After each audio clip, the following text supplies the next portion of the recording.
আজকে বিপ্লবের কান্ডারি বলে যে সমস্ত ছাত্র নেতারা পরিচিত আওয়ামী লীগের কালো টাকা পেতে ভিতরে ভিতরে গোপনে গোপনে আওয়ামী লীগকে প্রোটেক্ট করছে, আওয়ামী লীগের পক্ষে অবস্থান নিচ্ছে।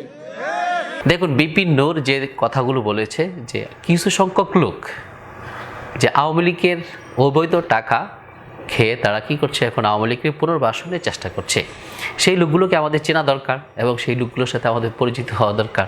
সেই লোকগুলোকে একটু চিনুন, তাদের ভিডিওর মাধ্যমে, তাদের কথার মাধ্যমে, তাদের বক্তৃতার মাধ্যমে আমরা তাদেরকে একটু চিনি। শুনুন তাদের বক্তব্যগুলো, তাহলে জানতে পারবেন এই লোকগুলো কে। ওই সেনাবাহিনী তো আমাদের ডাকে না, তোমাদের কেন ডাকে? ভাগ বাটোয়ারাই মেলে নাই, এই কারণে এখন সব ফাঁস করে হিরো সাজার চেষ্টা করতেছ। এতদিন কেন ফাঁস করো নাই? ক্যান্টনমেন্টে তো আমরা যাইনি, তোমরা গিয়েছ, কেন গিয়েছিলা?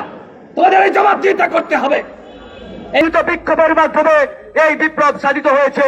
আজকে তোমাদেরকে ক্যান্টনমেন্টে ডাক দিলে, টেলিফোন করলে এক লাফে দৌড়ে মিটিং এ যাও, আর যখন দেন দরবার ঠিক হয় না বাইরে এসে ফেসবুকে পোস্ট করো।